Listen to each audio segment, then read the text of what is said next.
वर्तमानाचार्य आदरणीय पूज्य गुरुदेव श्री प्रयोगा महाराज की जय हो। कीर्तनंदा स्वामी जगत गुरु शिला भक्तिपाद की जय हो। ऐसे भक्ति वेदांत स्वामी अभय चरण बिंद शिला प्रभुपाद महाराज की जय हो। पतित पावन गौर सुंदर महाप्रभु की जय हो।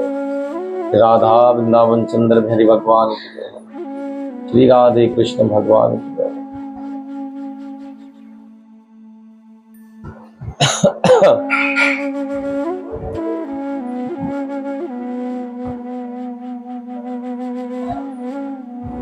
श्री चैतन्य चरितमृत की जय हो। कृष्णदास कविराज गोस्वामी महाराज की जय हो। पतित पावन गौर सुंदर महाप्रभु की जय हो।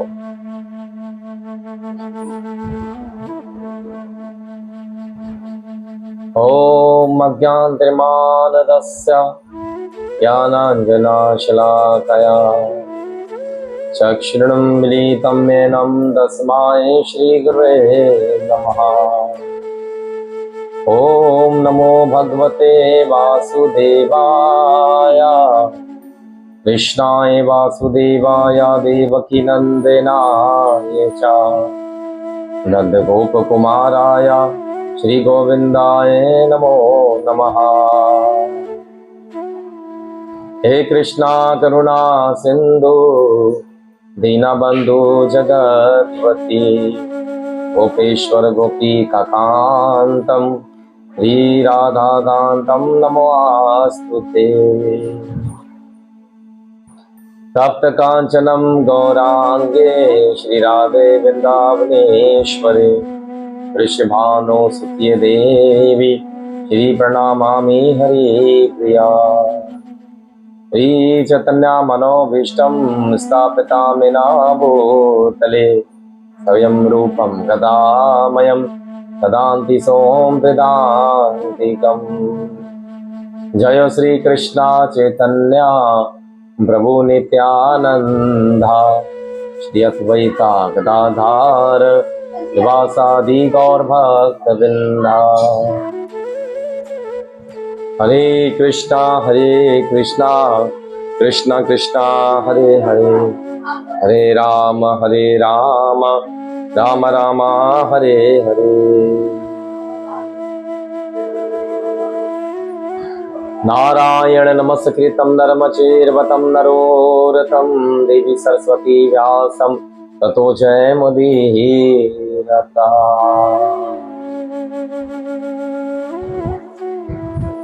आजातुलम्बभुजो इनकावतार तो संकीर्तने कपितारो कमलायताष्टतो विशंबरो दुजबारो युगधरो पारो वंदे जगते यकारो करुणावतार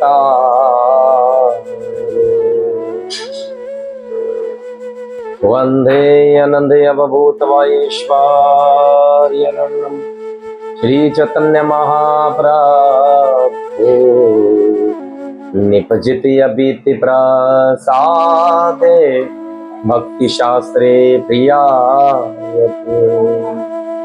जय जय श्री चैतन्य निताय जय नित्यानंदा जय अद्वैत चंद्र जय गौर भक्तवृंदा।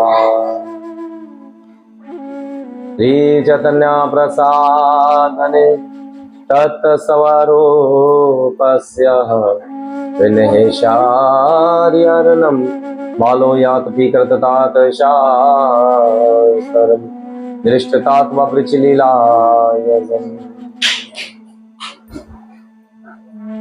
रामाय रामभद्राय रामचंद्राय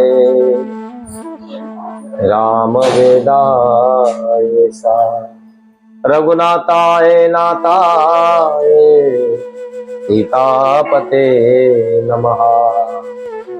मनोजवं मारुते तुल्यवेगं जितेन्द्रियं बुद्धिमात्रवेश्वरम् वाताजिमोतं वानर्योतमोकं श्रीरामदूतं शरणं प्रपद्यते कर्पूरगौरं करुणावतारं संसारसारं भुजगेन्द्रहारं सदा वसन्तं हृदयारविन्दे भवं भवानी सहितं नमामि। गौरी शंकर उमापति महादेव की जय। स्थावर रामचंद्र की जय हो। पवन भूत हनुमान महाराज की जय हो। राधा वृंदावन चंद्र भैर भगवान की जय हो। श्री गिरधर गोपाल लड्डू गोपाल की जय हो। श्री चैतन्य चरितमृत की जय हो। पिताय गौर प्रेमानंदी हरि हरि बोल।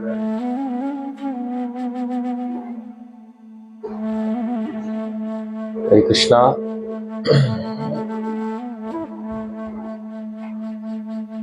श्री चैतन्य चरितमृत मध्य लीला भाग 5वां। हम सब लोग प्रारंभ करने जा रहे हैं।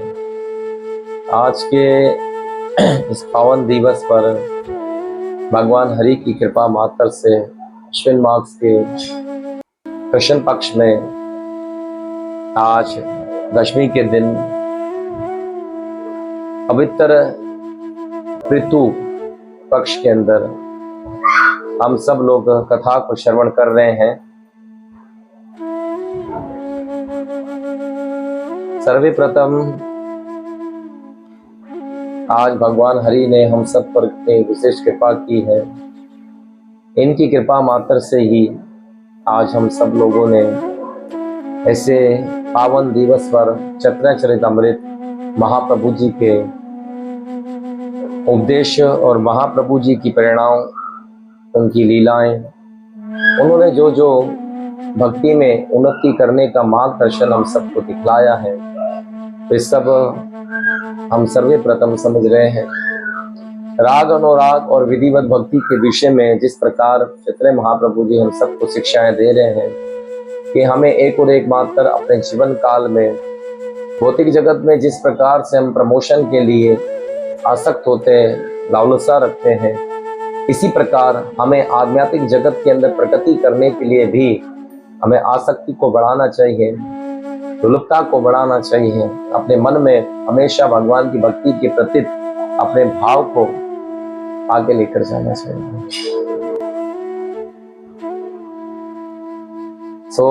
आप सब वैष्णवों का इस कथा को श्रवण करने वाले जूम और यूट्यूब इत्यादि पे जो लोग कथा श्रवण कर रहे हैं, उन सब के श्री चरणों में मेरा हार्दिक कोटि कोटि नमन है, क्योंकि आप सब लोग महान वैष्णव हैं और अपने कीमती समय को निकाल कर आप यहाँ पर कथा सुनने के लिए हमेशा 1 घंटा आप लोग सब लोग इस कथा से जुड़ पाते हैं। हम सब लोग जब 1 घंटा कथा से, शास्त्रों से जुड़ते हैं, तो उतने 1 घंटे तक हम माया से दूर रहते हैं। ये माया कभी भी भगवान हरि के सामने में नहीं आ पाती, क्योंकि हम सब लोग भगवान हरि के सामने निकट रहते हैं। आप कभी अंदाजा लगाएं कि जब तक आप कथा सुनते हैं तब तक आपको कोई डिस्टर्बिंग नहीं होती है। आप कथा से जैसे ही थोड़े से दूर जाते, तुरंत आपको डिस्टर्बिंग होनी शुरू हो जाती है। ये बात हकीकत है। हम जब तक अपना मन, अपना ध्यान भगवान की कथा में लगाए रखते हैं, तब तक हम सब के लिए ये बहुत ज्यादा महत्वपूर्ण होता है। धन्यवाद आप सब वैष्णवों का, जो लोग कथा ध्यान पूर्वक और प्रेम से भगवान की कथा सुनते हैं। ऐसे लोगों के लिए रामचरितमानस में भगवान रामचंद्र जी के पूछने पर वाल्मीकि ऋषि मुनि जी क्या बताते हैं, हमें थोड़ा सा उसमें कुछ श्लोक और कुछ चौपाइयों को लेकर चलते हैं। रामचरितमानस में आसिए आस जिए जानिए कही हाय साहे ठाए सिया सुमित्र सहित जहां जाओ तार चीर चित्र पान तुन सलहा बासु करे कुछ काल कृपाला। ऐसे हृदय में समझकर वह स्थान बतलाएं जहां मैं लक्ष्मण और सीता सहित जाऊं और वहां सुंदर पत्ते और घास की कुटी बनाकर हे दयालु कुछ समय निवास करूं। भगवान रामचंद्र जी जब वनवास के लिए निकल पड़े थे तो अलग अलग नगरों में भगवान रामचंद्र जी वहां वनवास के लिए जाते थे। वहां वाल्मीकि ऋषि मुनि जी की कुटिया पर जब रामचंद्र जी पूछे और रामचंद्र जी ने वाल्मीकि जी से प्रश्न किया कि प्रभु, हे गुरुदेव, हे त्रिकाल दृष्टि, हे वाल्मीकि ऋषि मुनि जी, कृपा कर मुझे आप वो स्थान बताएं जहां पर मैं अपनी सीता और लक्ष्मण के सहित एक घास और पत्तों की कुटिया बनाकर रह सकूं। आप मुझे वो स्थान बता दीजिए। साज सरल सुनी रघुबीर बानी, साधु साधु बोले मुनि ही ज्ञानी। कस ना कहो आस रघुकुल पूत, तमे पालक सनत श्रुति सूत। श्री राम जी की सहे हुई ये सरल वाणी सुनकर ज्ञानी मुनि वाल्मीकि बोले, धन्य धन्य है प्रभु, आप धन्य हो। हे रघुकुल के दिवच स्वरूप, आप ऐसा क्यों ना कहोगे। आप सदैव वेद की मर्यादा का पालन और रक्षण करते हो। प्रभु, आप ऐसी वाणी क्यों नहीं कहोगे। आप वेद की मर्यादा का पालन करते हो। क्यों? क्योंकि आप वैसे तो सब कुछ जानते ही हो। क्या जानते हो? वाल्मीकि ऋषि मुनि जी कहने लगे, वैसे तो आप सब कुछ जानते ही हो, लेकिन फिर भी आप मुझे से पूछ रहे हो। राम देखी सुनी चरित तुम्हारा, अरे जड़ है मोही बधु, अरे हुए सुखारा। तुम्हें जो कुछ हो करहो सब स्वच्छा, जस कछ हो तस चाहे नाचा। क्या बताते हैं?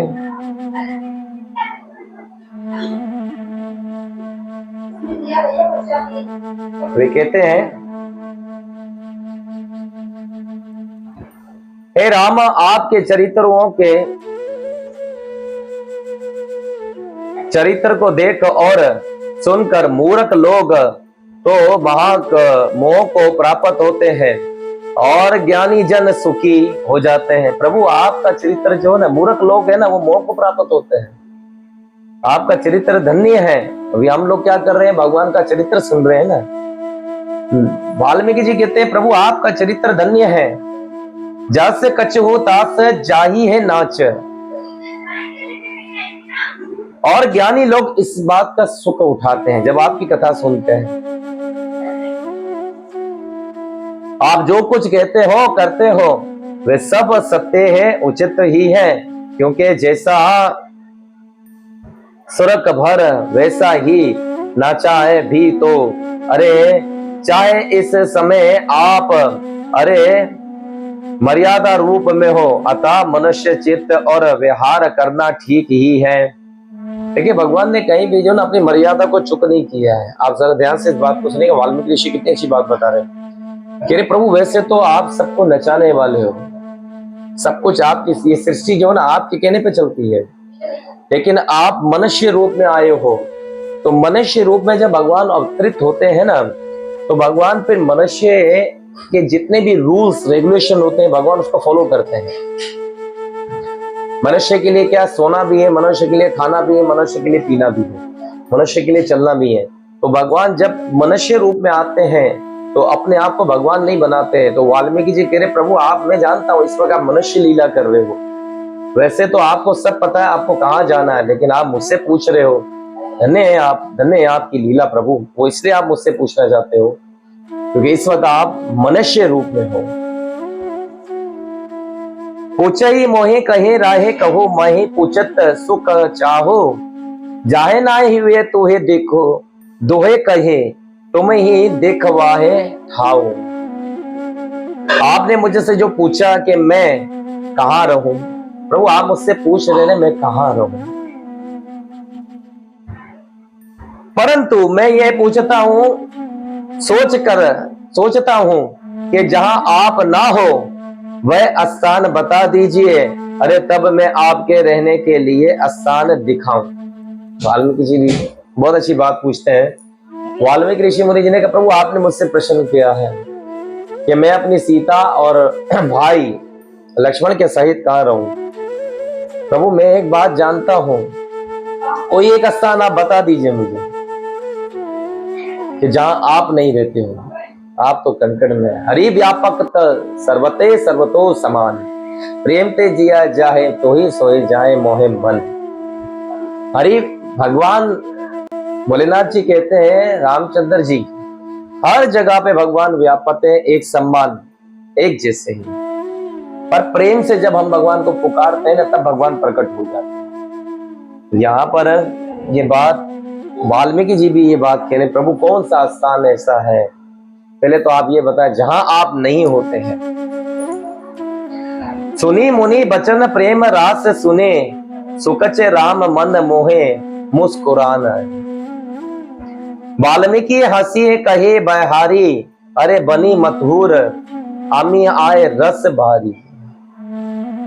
मुनि के प्रेम से सुने हुए वचन को सुनकर श्री रामचंद्र जी रहस्य खिल जाने के डर से सुखचार और मन में मुस्कुराए। अब मुनि जी यानी कि वाल्मीकि ऋषि मुनि जी के ऐसे वचन रामचंद्र जी ने सुने, थोड़े से मुस्कुराए और अपना रहस्य अपना राज नहीं खुल जाए तो मन ही मन भगवान सोचने लगे अरे वाल्मीकि मुझे क्या कह रहे हैं। मन मुस्कुराए, वाल्मीकि हंसे और फिर वाल्मीकि ऋषि मुनि जी भी हंसने लगे। अमृत रस में डूबे हुए मीठी वाणी बोले। अब अमृत रस में डूबे हुए मीठी वाणी बोले। तो हम सब लोगों को इस बात पे हमेशा ध्यान रखना चाहिए कि हम सब लोग एक और एक बात कर भगवान हरि की जब कथा सुनते हैं ना, और जब कभी भी हम भगवान हरि की सेवा में रहते हैं तब भगवान हमारे समक्ष होते हैं, हमारे सामने होते हैं। वाल्मीकि जी ने बहुत बड़ा प्रमाण किया प्रभु कौन सा ऐसा स्थान है जहां आप नहीं, आप हर जगह हो। कहते हैं ऐसे आचार्य के जिस स्थान पर रोजाना कथा सुनी जाती है, जिस स्थान पर रोजाना भगवान का संकीर्तन होता है, ऐसा घर गृहस्थाश्रम नहीं होता है, ऐसा घर भगवान का साकिब धाम बन जाता है, भगवान का वे धाम बन जाता है। क्यों? वे घर आश्रम नहीं रहता जहां पर भगवान का मंगल आरती होती हो, जहां पर संध्या आरती हो, और जिस स्थान पर भगवान की कथा होती हो, जिस स्थान में भगवान का कीर्तन होता हो, जब भगवान के नाम का गुणगान होता हो, ऐसे स्थानों के ऊपर ग्रस्त जीवन में रहने वालों के ग्रस्त आश्रम नहीं रहता, वे केवल भगवान का धाम बन जाता है। आचार्य जन बताते हैं आज आप सब लोगों के घरों में वो आपका घर नहीं रहा है, अब वे भगवान का धाम बन गया है, क्योंकि वहां पर भगवान की कथा सुनी जाती है। चैतन्य चरितामृत को हम लेकर चलते हैं, तो थोड़ी सी भूमिका बनानी पड़ती है हमें, तो भूमिका हमने बनाई शास्त्र के माध्यम से। अब कथा को आगे प्रारंभ करते हैं। रामचंद्र जी की हमने उन सब बातों को श्रवण किया। अब चैतन्य महाप्रभु जी क्या कहते हैं अब उन्हें श्रवण करते हैं। सर्वप्रथम कल इंदिरा एकादशी का व्रत है, जो हम सब लोगों को व्रत का पालन करना चाहिए। सवेरे मंगलारती में उठकर भगवान के मंगलारती को हमें करने के पश्चात गुरु महाराज जी को प्रणाम कर कर हमें अपने जपामाला और भगवान से प्रार्थना करनी चाहिए कि भगवान आप कृपालु हो, दया सागर हो, आप मुझ पे दया कृपा करिएगा कि आज एकादशी का व्रत है और मैं इस एकादशी के व्रत को रख सकूं। इंदिरा एकादशी के विषय में इस प्रकार से बताया जाता है, अश्विन के कृष्ण पक्ष के अंधेरी रातों में ये एकादशी आती है। युधिष्ठिर महाराज जी ने एक बार प्रश्न किया, क्योंकि युधिष्ठिर महाराज जी ऐसा पद्म पुराण में बताते हैं कि समस्त एकादशियों के विषय में वे बात करते थे, पूछते थे भगवान से, उसका महात्म्य पूछते थे कि भगवान आप कृपा करके मुझे इस एकादशी का महात्म्य बताएं।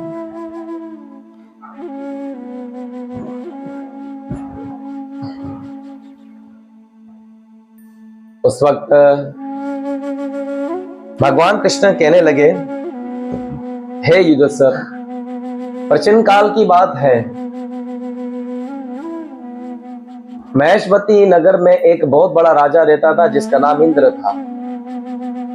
राजा इंद्र अपनी प्रजा का पालन किया करता था संतानों के जैसे, और धर्मात्मा था, भगवान का भगत था, वैष्णवों की सेवा करता था, ब्राह्मणों की सेवा किया करता था, और हमेशा धर्म के ऊपर ही नीति को बिताया करता था, धर्म नीति से कार्य किया करता था। एक बार महेशमती नगर के अंदर राजा इंद्र के नगर में नारद मुनि जी का आगमन हुआ। नारद मुनि जी ब्रह्मलोक से सुरग लोक और सुरग लोकों के पास वे यमराजपुरी के यमपुरी में गए। वहां से होते हुए आते हुए उन्होंने भूमि पे आए मृत्यु लोक में, और राजा इंद्र के यहाँ पर वे पधारे। उस वक्त राजा इंद्र ने देखा कि नारद मुनि जी आए, तो उन्होंने तुरंत नारद मुनि जी को प्रणाम किया। बोले, नारद मुनि जी, आपके आने का आगमन सुनकर मुझे बहुत प्रसन्नता हुई। आप हमारे पतित जीवों को पवित्र करने के लिए, हम जैसे ग्रस्त जीवन बिताने वाले, ग्रस्त आश्रम में रहने वाले लोगों के लिए, आप जैसे सन्यासी महात्मा लोग, जब वैष्णव लोग किसी के घर आश्रम में जाते हैं तो उसका घर पवित्र कर देते हैं। ये बात हम सबको जाननी चाहिए कि जब कभी भी कोई वैष्णव, कोई भक्त हमारे घर आता है ना, उसका अतिथि संस्कार करें, उसके लिए अच्छी प्रशंसा करें कि प्रभु आपके आने से हमारा घर पवित्र हुआ है। शास्त्र नीति हमें ये सिखाती, प्रभु आपके पतजनों से हमारा घर पवित्र हुआ, हमें कृतकार्य हुए हैं। इस प्रकार राजा इंद्र ने भी नारद मुनि जी से कहा, प्रभु हमारा घर पवित्र कर दिया आपने। कहे आपके आने का आगमन किस प्रकार से हुआ। जलपान दिया, उन्हें बिठाया, पूछा आपके आने का आगमन किस प्रकार से हुआ। नारद मुनि जी की आने को सुनकर राजा इंद्र बहुत प्रसन्न हुए और बिठाया आसन पे, जलपान करवाया। पूछने लगे आने का कारण कोई। नारद मुनि जी कहने लगे कि हे राजन, मैं ब्रह्मलोक से सुरक और सुरक से जब मैं यमपुरी जा रहा था तो यमराज जी ने मुझे देखते ही आसन दिया, सिंहासन देकर मुझे बिठाया, मेरा अतिथि संस्कार किया। उसके पश्चात यमराज जी ने मुझसे पूछा आपके आने का कारण, तो मैंने कहा कि मैं ऐसे ही सब जगह पे भ्रमण कर रहा था। देखिए नारद मुनि जी एक ऐसे भगवान के भक्त हैं जिनके पास भगवान ने ऐसा पासवर्ड बनाया है कि वे हर जगह घूम सकते हैं। कोई जगह ऐसी नहीं कि जहां वो नहीं जा सकते। नारद मुनि जी हर स्थान पे जा सकते हैं। नारद मुनि जी वहां जहां चाहे उनको दिल जहां चाहेगा वो वहां चले जाए। यमराज जी ने कहा बैठे हैं आप। यमराज जी के निकट बैठे हुए तब उन्होंने देखा कि घोर नरक के अंदर, राजन मैंने तुम्हारे पिताजी को देखा। तुम्हारे पिताजी ने मुझसे कहा कि महाराज जब आप मृत्यु लोक में जाएं पृथ्वी पे तो मेरे पुत्र को मेरा एक संदेश दे दीजिएगा। राजन तुम्हारे पूर्वज, तुम्हारे पितर जो है ना, इस वक्त वे नरक में बड़े कष्ट भोग रहे हैं।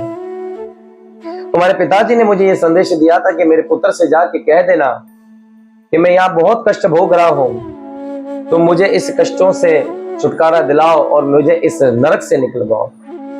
राजन तुम्हारे पितर वहां नरक भोग रहे हैं, इसीलिए तुम्हें वहां से छुटकारा मिलना चाहिए।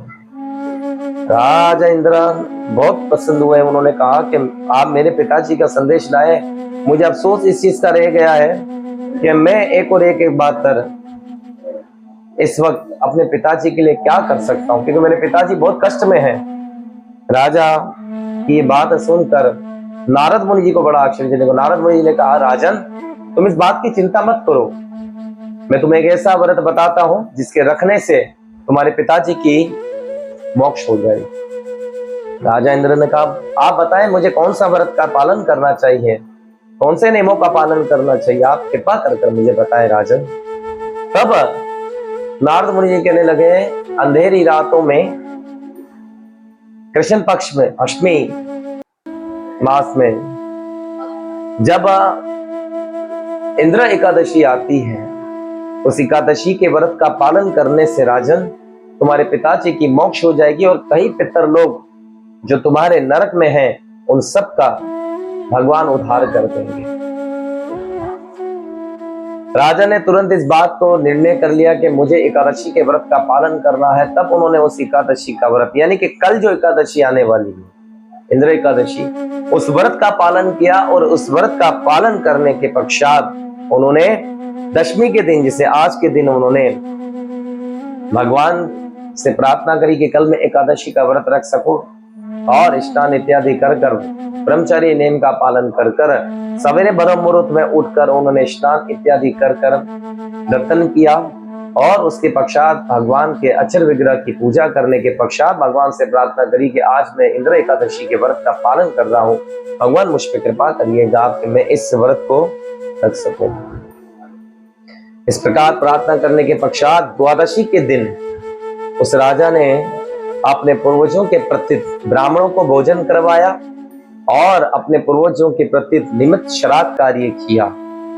श्राद्ध कार्य करने के पश्चात उन्होंने जब ब्राह्मणों को भोजन करवाया, दान इत्यादि दिया, तो आकाश में एक गरुड़ जी आए और गरुड़ जी के ऊपर विराजमान हुए में उनके पिताजी को गरुड़ जी लेकर जा रहे थे। क्यों? क्योंकि उनके पिताजी ने कहा कि उनके ऊपर फूलों की वर्षा की, पुत्र तुमने मेरा उद्धार किया है, इस एकादशी के व्रत का पालन कर कर तुमने जो उसका फल मुझे दिया है, मेरा नरक से छुटकारा हो चुका है, इसीलिए मैं अब स्वर्ग जा रहा हूं भगवान के धाम पर। तो मैं तुम्हारे लिए प्रार्थना करता हूं कि भगवान तुम्हारे इस राज्य की हमेशा रक्षा करे और तुम फूलो फलो। उनके पिताजी ने उनके लिए प्रार्थना करी। राजा ने देखा मेरे पिताजी नरक से निकल के भगवान के धाम जा चुके हैं। तब उन्होंने भगवान से धन्यवाद किया, बोले प्रभु आपका बहुत बहुत धन्यवाद, आपने मेरे पिताजी के लिए उनको नरक से निकालकर उसे स्वर्ग में भेजा है। तब राजा ने भी कुछ समय बाद अपने पुत्र को राज्य देकर उन्होंने भगवान की भक्ति प्रारंभ की और फिर वे भगवान के अंत समय में भगवान के धाम को चले गए। भगवान श्री कृष्ण कहने लगे, युधिष्ठिर, जो कोई व्यक्ति इस कथा को श्रवण करता है, इंद्र एकादशी के कथा को श्रवण करने मात्र से उसके जीवन से सारे पाप, पूर्व जन्म के किए हुए पाप, इस जन्म के सारे किए हुए पाप विनष्ट हो जाते हैं और एक मात्र व्यक्ति भगवान के धाम, मृत्यु के बाद भगवान के धाम को चले जाते हैं। कल की एकादशी का महात्म्य जो मैंने आप लोगों को संक्षेप में बताया है, और आगे का हम अभी चैतन्य महाप्रभु जी की प्रेरणाओं को श्रवण करेंगे। जिस प्रकार महाप्रभु जी की कथा हम लेकर चल रहे हैं, अब महाप्रभु जी राग अनुराग भक्ति के विषय में हमें जो शिक्षाएं दी और जो बातें हम सबको बताई गई, भगवान महाप्रभु जी और गुरु महाराज की दया कृपा से हम उसे अपने जीवन में उतारे। एक और एक मात्र हम सब पर हमारे गुरुदेव श्री त्रियोगा महाराज जी की विशेष कृपा है, जिनकी कृपा मात्र से है हम सब लोग इस कथा को श्रवण कर पा रहे हैं। आज उन्हीं का ही आशीर्वाद है कि हम ये सब कुछ कार्य बहुत आसानी से कर पा रहे हैं। तो धन्यवाद है हमारे गुरुदेव का, जिन्होंने ऐसा आशीर्वाद हमें दिया, ये कार्य हो पा रहा है। हरे कृष्णा। महाप्रभु जी कहते हैं सनातन गोस्वामी महाराज जी को, तत्त भाव आदि माधुर्य श्रुतु दिए यति उपयतुहु ना अतर शास्त्रीय मना है, अरे युक्तम चाहे तत्त लाभ उत्पयति लक्षणम। जब कोई स्वरूप सिद्धि उन्नत भगत वृंदावन के भक्तों के कार्य शांत दास्य और साक्य वात्सल्य और माधुर्य, इस प्रकार के कार्यों को हमने कल श्लोक पढ़ा था ना, मैं दोबारा आपको रिमाइंडर करवा रहा हूं। जब वे वृंदावन वासियों के माधुर्य भाव को, साक्य भाव को, वात्सल्य भाव को, शांत भाव को जब श्रवण करता है, तो ऐसा व्यक्ति भगवान की विधिवत भक्ति को आगे बढ़ता हुआ वे भगवान के राग अनुराग भक्ति तक पहुंच सकता है। कल तक हमने यहां तक श्रवण किया। आज वे कहते हैं ब्रह्म अंतरिय इहारे दहे तुहु साधन, ब्रह्म साधिक दहे करे श्रवण कीर्तनम, माने नीच सिद्धि दहे करियाए भवन, रात्रि दने करे है ब्रिज कृष्ण सवन। राग अनुराग भक्ति ब्रह्म तथा अनतिरिक्त इन दो विधियों से संपन्न की जा सकती है। राग अनुराग भक्ति ब्रह्म तथा अंतर्यायिक इन दो विधियों से संपन्न की जा सकती है। जब उन्नति भगत स्वरूप सिद्धि हो जाता है तो वह बाहर से कनिष्ठ जैसा बना रहता है और श्रवण तथा कीर्तन जैसे समस्त शास्त्रीय आदेशों का पालन करता रहता है, किंतु वह अपनी मूल शुद्ध स्वरूप सिद्धि स्थिति में अपने मन से विनिष्ट विधि से वृंदावन में कृष्ण की सेवा करता है और 24 घंटे कृष्ण के सेवा में लगा रहता है। जब कोई व्यक्ति भगवान की भक्ति में लग जाता है तो वह उन्नति किस प्रकार से करता है कि वह शास्त्रों के आदेशों का पालन करता है और अपने आप को कैसे दिखाता है। जब वह उच्च कोटि का भगत होगा ना तो वह कनिष्ठ अधिकारी जैसे अपने आप को दिखाएगा। कभी भी कोई महान भक्त होता है ना तो महान भक्त का वे अपने स्वभाव को दिखाते हैं। स्वभाव क्या है, ठीक है। तो महान भक्तों का स्वभाव जो होता है ना, हर आदमी उनका स्वभाव देखता है। वे कभी भी महान भक्त अपनी कोई भी ऐसी चीज को नहीं दिखाते जिससे लोग आकर्षण हो जाए, वे अपने स्वभाव को दिखाते। महान वैष्णव का ये ही एक मूल कारण बताया जाता है। तो ये कभी ये नहीं कहता मैं महान हूं, वे सबसे छोटा और सबसे अपने आप को नीच बताता है कि मैं बहुत छोटे ही आदमी हूं और मेरे लिए ये सब बातें करना बहुत मुश्किल है, मैं इतना अच्छी कोटि का भगत नहीं हूं। वह अपने प्रताप को छुपाता, अपने स्वभाव को दिखाता। तो ऐसा व्यक्ति स्थिति में अपने ही मन से विशिष्ट विधि से वृंदावन में कृष्ण की सेवा करता है। वे अपने मन से वृंदावन में कृष्ण की सेवा करता है हर एक घंटे। दिखने में तो सब लोगों को एक आम व्यक्ति लगता है और ऐसा होना चाहिए। आप कभी अपने आप को वरिष्ठ नहीं माने, कभी ये नहीं कि मैं बहुत महान वैष्णव हूं। हमेशा सोचे ऋणादपि सुही चैना करोरारपि सुहेषणा अमामी ना मान देना कृष्ण है सदा हरि, कीर्तन है सदा हरि। क्यों बोला गया कि कभी भी भगवान मेरे मन में मैं ऊंच कोटि का भक्त ना बनूं। चैतन्य महाप्रभु जी इस बात पे शिक्षा देते हैं कि अपने आप को तिनके के बराबर समझो, अपने मान की अभिलाषा मत रखो, दूसरों को मान देने का सोचो और हमेशा भगवान की भक्ति में लगे रहो। तब इस प्रकार से महाप्रभु जी की इस वाणी को हमने श्रवण किया। अब हम लोग महाप्रभु जी के उस उपदेशों को सुनते हैं। हरे कृष्णा कृष्णा कृष्णा हरे हरे, हरे राम राम राम हरे हरे, हरे कृष्णा कृष्णा कृष्णा हरे हरे, हरे राम राम राम हरे हरे, हरे कृष्णा कृष्णा कृष्णा हरे हरे, हरे राम राम राम हरे हरे, हरे कृष्णा कृष्णा कृष्णा हरे हरे, हरे राम राम राम हरे हरे, हरे कृष्णा कृष्णा कृष्णा हरे हरे, हरे राम राम राम हरे हरे। महाप्रभु जी हम सबको तिनके के बराबर अपने आप को एक भक्त को समझना चाहिए। यहाँ पर भी महाप्रभु जी यही बात हम सबको शिक्षाएं दे रहे हैं कि एक महान भक्त अपने मन से भगवान की भक्ति को करता है और बाहर से अपने आप को बहुत छोटा बताता है। कभी अपने आप को बड़ा और बड़प्पन नहीं दिखाता कि मैं बहुत महान वैष्णव हूं। हमेशा हाथ जोड़कर कहता है मैं एक पतित जीव हूं, मुझ पे आप जैसे एक अच्छे भक्तों का आशीर्वाद हो तो मेरी भक्ति उन्नति कर पाए, मुझे आशीर्वाद दो। एक महान वैष्णव का ऐसा भाव होना चाहिए। कभी भी हम देखते हैं कि छोटी छोटी सी हम सेवा कर लेते हैं तो सेवा करने के बाद हम ये सोचते हैं कि हमारे जैसा तो कोई महान भक्त नहीं। अपने आप को महान नहीं बताएं। धन्यवाद करें श्री कृष्ण का और गुरु महाराज जी का जिन्होंने आपको सेवा के लिए चुना है। यहाँ पर चैतन्य महाप्रभु जी ऐसे ही कहते हैं, एक महान भक्त अपने मन से भगवान की भक्ति करता लेकिन किसी को जताता नहीं। क्या आज हमने 16 माला की हो, आज हमने भगवान की इतनी सेवा की, आज हमने इतना शास्त्र पढ़ा, आज हमने इतना प्रचार कार्य किया, हमने उसको भक्त बनाया, हमने फलाने को भक्त बनाया। नहीं, आपने किसी को भक्ति बनाया है? केवल और केवल चैतन्य महाप्रभु जी की कृपा ने सबको भक्त बनाया है। हम तो केवल भगवान के इशारों पर चलने वाले हैं। भगवान हमें मध्यम बनाकर चलते हैं। वैसे भगवान के पास बहुत सारे भक्त हैं, लेकिन भगवान की कृपा समझे कि भगवान हमें और गुरु महाराज की दृष्टि हम पर होती है, तब ही भगवान हम पे ऐसी कृपा कर पाते हैं। इसी के अगले श्लोक में महाप्रभु जी कहते हैं,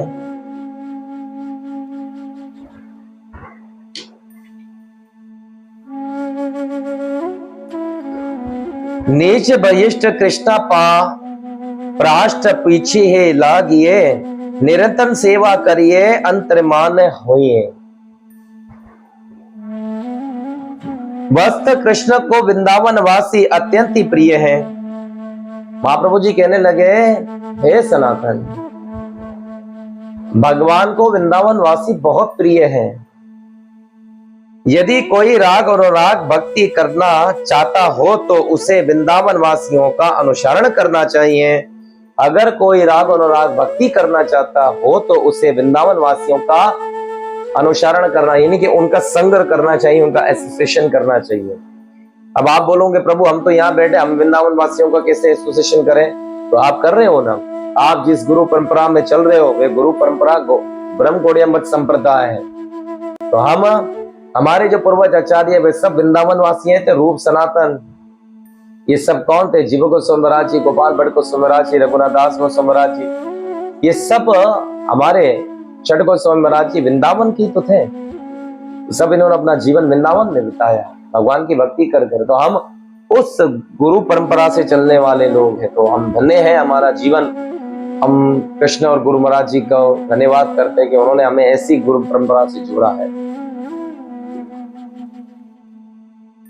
भक्ति करना चाहते हैं तो वे वृंदावन वासियों का अनुसरण करना चाहिए और अपने मन में निरंतर कृष्ण सेवा करनी चाहिए और अपने मन में हमेशा भगवान की सेवा करनी चाहिए।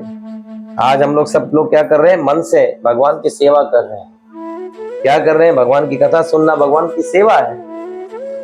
ठीक है, हम सब लोग एक और एक मात्र भगवान की सेवा किस प्रकार से कर पा रहे? क्योंकि हमारे जो पूर्वज आचार्य ये वृंदावन वासी, हमारे मन में जो भगवान की कथा सुनने की जो ये चाहत पैदा होती है ना, हमारे आचार्यों के आशीर्वाद से होती है। क्योंकि उनका आशीर्वाद अगर हम पर नहीं हो ना, हम यहाँ कुछ भी नहीं कर सकते, हमारे लिए कुछ भी नहीं हो सकता। ये सब हमारे गुरु महाराज जी का आशीर्वाद है,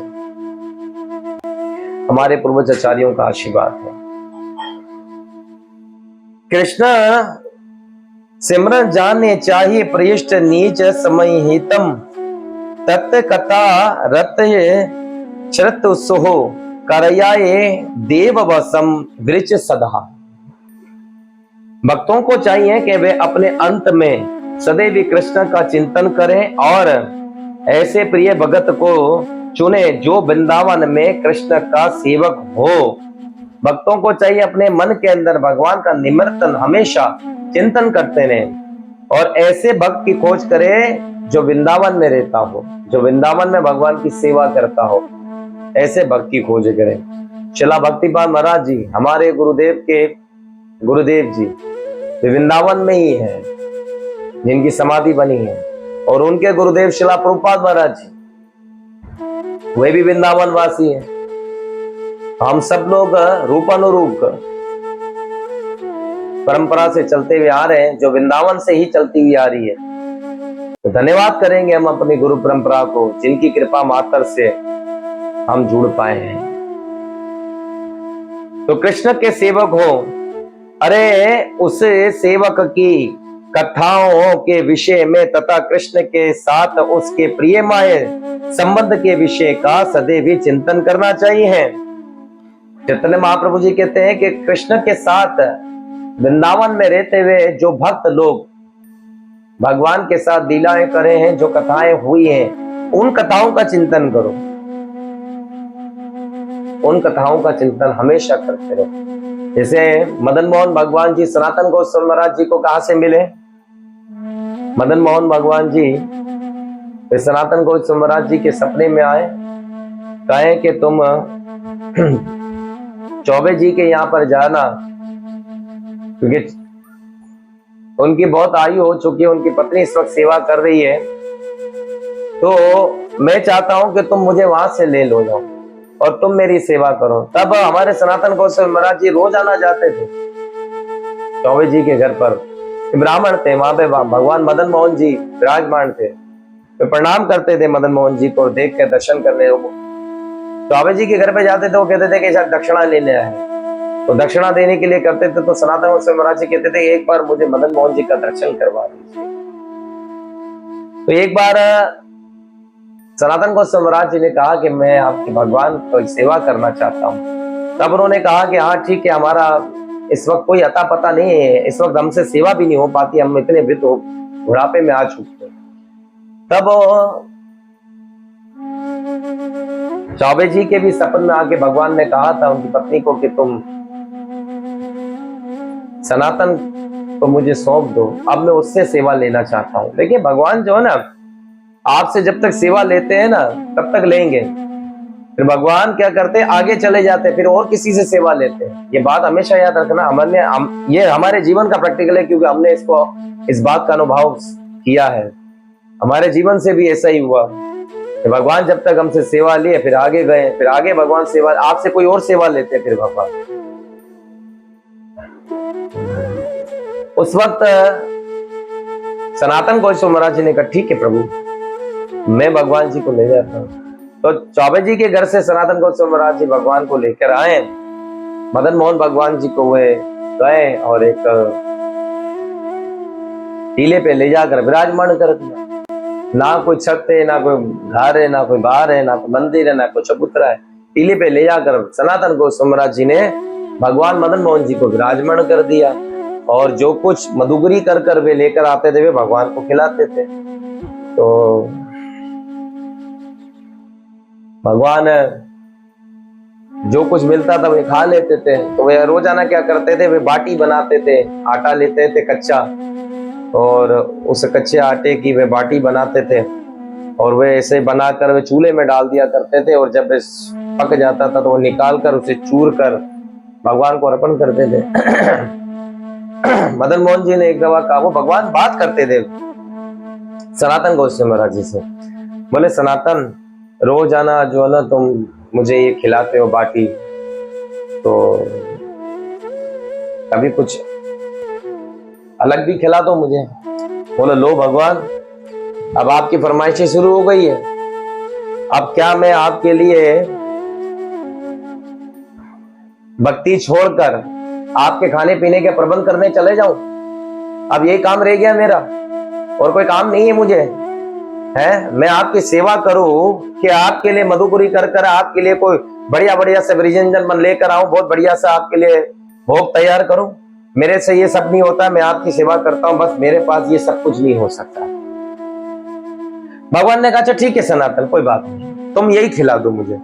अब रोजाना सनातन गोस्वामी महाराज जी बाटी बनाते चूल्हे में डालते, आग में वो पक जाती, उसको चूर मसल के भगवान को देते, भगवान खाते थे। फिर कुछ दिन बीते, भगवान ने कहा सनातन तुम बाटी तो खिलाते ही हो, क्यों ना एक काम करा करो, ये बाटी फीकी होती है, थोड़ा सा नमक का तो प्रबंध कर दो, इसमें नमक तो डाल दो। सनातन गोस्वामी महाराज जी ने कहा अब मैं नमक का प्रबंध करने के लिए बाहर जाऊं, ढूंढ कर आऊं मैं नमक? आपकी सेवा करने से समय मिलता है, मिले तो मैं नमक लाऊं ना, है? इतनी आपने मुझे सेवा दी हुई है, आपके नाम का जप करना है, आपके अक्षर विग्रह की सेवा, अब ये काम छोड़कर मैं नमक ढूंढने जाऊं? मुझसे ये सब काम नहीं होता है। आपको जो करना आप करें, अपने नमक का प्रबंध करना है नमक का करें, आपको अच्छे अच्छे प्रसाद का खाना है तो उसका भी आयोजन आप खुद कर लीजिए, मैं केवल आपकी सेवा कर। भगवान ने देखा अच्छा सनातन ठीक है। कुछ समय बाद एक बहुत बड़ा व्यक्ति था, व्यापारी था, और कपूर राजा कपूर नाम से वे विकायत एक राजा हुआ। वे अपनी नाव लेकर आ रहा था, तो वे नाव जो है ना जमुना में, उस सरोवर में, नदी में फंस गई। पहले व्यापार ऐसे ही होता था, एक समुद्र, एक नाव से एक यमुना, गंगा जमुना, ये सब ऐसे ही पार किया जाता था नाव के जरिए। तो वे व्यापारी थे, बिजनेसमैन थे राजा। तो कपूर साहब जी ने क्या करा, वे अपनी नाव लेकर, जब नाव का सामान उसमें आ रहा था उनका बहुत सारा, तो भगवान ने क्या करा, समुद्र उस नदी का प्रभाव ऐसा बढ़ा दिया कि पानी जो है ना उस नाव को बहाने लगा। अरे मेरी नाव डूब जाएगी, मेरा लाखों का सामान डूब जाएगा, इससे मैं तो तबाह हो जाऊंगा। तब वहां पर खड़े हुए बहुत सारे लोग थे, बोले मैं क्या करूं, मेरी नाव को कौन बचाएगा। बोले देखो, तुमको अगर नाव बचानी है तो यहाँ पर्वत पे हमारे बहुत अच्छे आचार्य है सनातन गोस्वामी जी, भगवान के बड़े प्रिय भक्त हैं, उनसे जाके प्रार्थना कर लो, वो आपका काम बना देंगे। बोले अच्छा, वो मेरा काम बना देंगे, ये नाव निकल जाएगी। बोले हाँ अवश्य निकल जाएगी, तुम इस बात की चिंता नहीं करना कि तुम्हारी नाव में कुछ होगा। वे गए तुरंत और जाके सनातन गोस्वामी महाराज जी के चरण को पकड़ने, बोले प्रभु आप मुझ पर कृपा करें, मेरी नाव फंस गई है, मेरा बहुत सारा नुकसान हो जाएगा। आप जैसे महान वैष्णव अगर भगवान से प्रार्थना करे तो शायद मेरी नाव छूट जाए। सनातन गोस्वामी महाराज जी एक तरफ कपूर साहब को देखे, एक तरफ मदन मोहन जी को देखे, बोले वाह भगवान, मैंने आपको मना क्या करा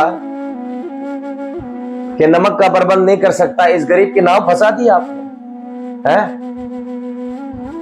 बोले देखो भाई, तुम्हारी नाव मैंने नहीं फंसाई है, और प्रार्थना की बात है तो आप इनसे करो प्रार्थना। ये सामने खड़े हैं मदन मोहन जी, यही तुम्हारी नाव को छुड़वा सकते हैं वहां से। भगवान मुस्कुराया, बोले सनातन देख, मेरा काम होने दे, ये मुझे कुछ करने दे। सनातन गोस्वामी ने बोला आप इनसे प्रार्थना करो, यही आपको छुटकारा दिला सकते, आपकी नाव को ये बचा के ला सकते। बोले अच्छा आप प्रार्थना कर। बोले ठीक है, हमने तो बोल दिया, आप भी बोल दो। तब उन्होंने प्रार्थना करी, भगवान मेरी इस नाव को, तो कुछ देर बाद वो नाव निकल कर दोबारा किनारे पे आ जाती है।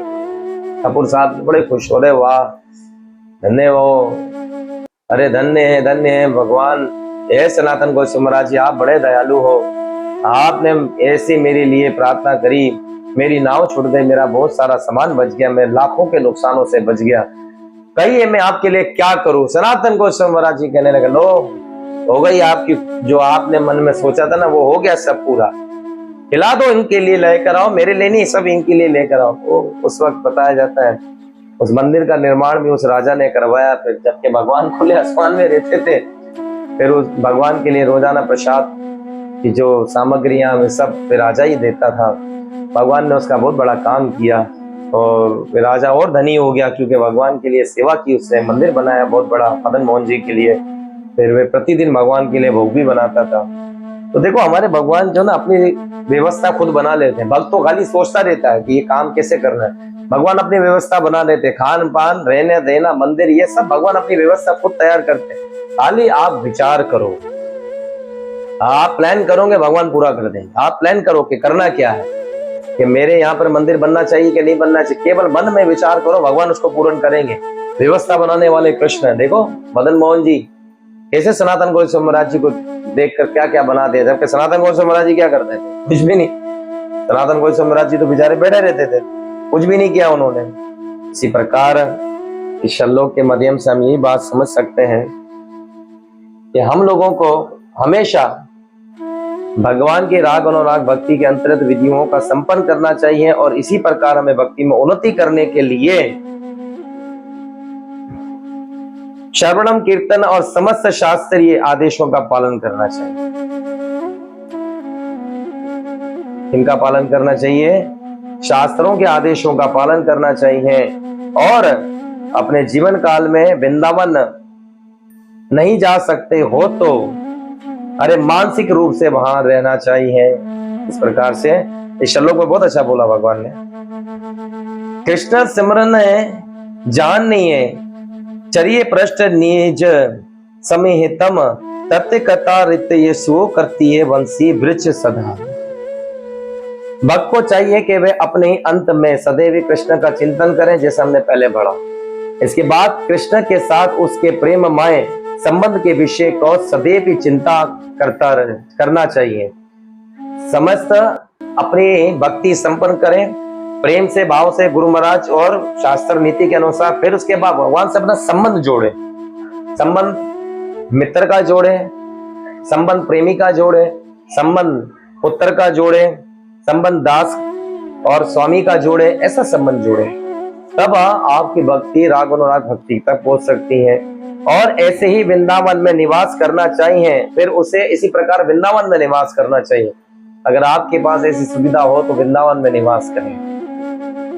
यदि कोई शरीर से वृंदावन नहीं जा सकता है तो उसे मानसिक रूप से वहां रहना चाहिए। अगर कोई व्यक्ति शरीर से वृंदावन नहीं जा सकता, मानसिक रूप से रहना चाहिए। ठीक है, मानसिक रूप से कैसे? कि आप यहाँ सेवा करो और मन में भाव क्या हो कि मैं वृंदावन में हूं और भगवान हरि मुझे दर्शन दे रहे हैं। बांके बिहारी जी का दर्शन हो रहा है, ठीक है, राधा रमन जी का दर्शन हो रहा है।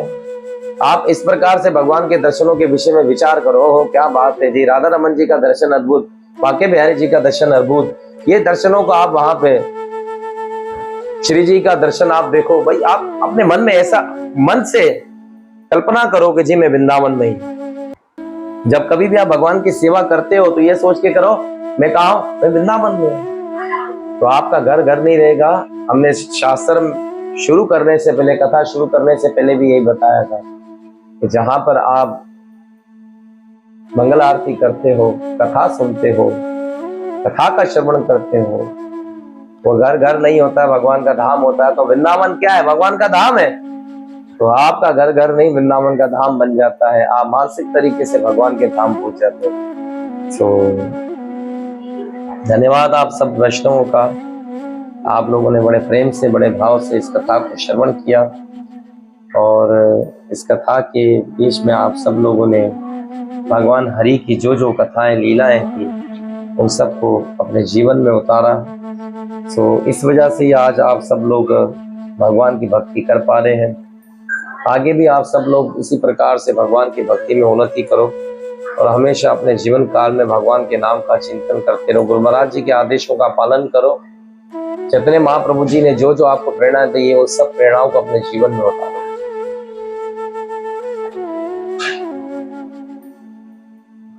कल एकादशी के व्रत का पालन करिएगा।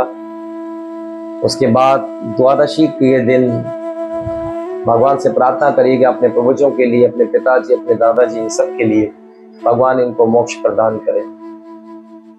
साथ साथ भक्तों का संग्रह करिएगा, कथाओं का संग्रह किएगा और जितना हो सके जपा माला करिएगा। तो धन्यवाद आप सब वैष्णवों का। हमारा समय हो चुका है, कथा को यहाँ हम विराम करते हैं। कल फिर मिलेंगे, महाप्रभु जी की कथाओं से जुड़ेंगे, फिर कोई नई कथा हमारे साथ होगी। मैं आपको एक बात हकीकत बताता हूँ, मैं इस व्यास आसन पे आता हूँ ना, तो मैं कोई ज्यादा कोई चीजों को स्टडी नहीं करता। बस ये भगवान, इस व्यास आसन का ही ऐसा प्रभाव, और भगवान सामने विराजमान होते हैं, गुरु महाराज सामने होते हैं, ये सब वही मुझसे बुलवाते हैं। मेरे अंदर इतनी शक्ति, इतनी समर्था नहीं कि मैं यहाँ तक पहुंच पाऊं। ये सब लीलाएं वही मुझसे बुलवाते हैं। धन्य आपका जीवन कि भगवान आपको सुनाने के लिए अपनी लीलाओं को ऐसे प्रकट करते हैं। हमेशा इस कथाओं से जुड़े, हमेशा अपने जीवन काल में भगवान की भक्ति करें। जीवरे स्वभाव नित्य कृष्णदास, हम सबका स्वभाव कृष्ण की सेवा करना। हरे कृष्णा कृष्ण कृष्ण हरे हरे, हरे राम राम राम हरे हरे। युगधर्म हरिनाम संकीर्तन की जय हो। वर्तमानाचार्य आदरणीय पूज्य गुरुदेव श्री त्रियोगा महाराज की जय हो। कीर्तनंदा स्वामी जगत गुरु शिला भक्तिपाद की जय हो। ऐसी भक्ति वेदांता स्वामी अभय चरण विंशिला प्रभुपाद महाराज की जय हो। पतित पावन गौर सुंदर महाप्रभु की जय। श्री राधा वृंदावन चंद्र बिहारी भगवान की जय। श्री कीर्तन गोपाल लड्डू गोपाल की जय। हिताय गौर प्रेमानंदी हरि हरि।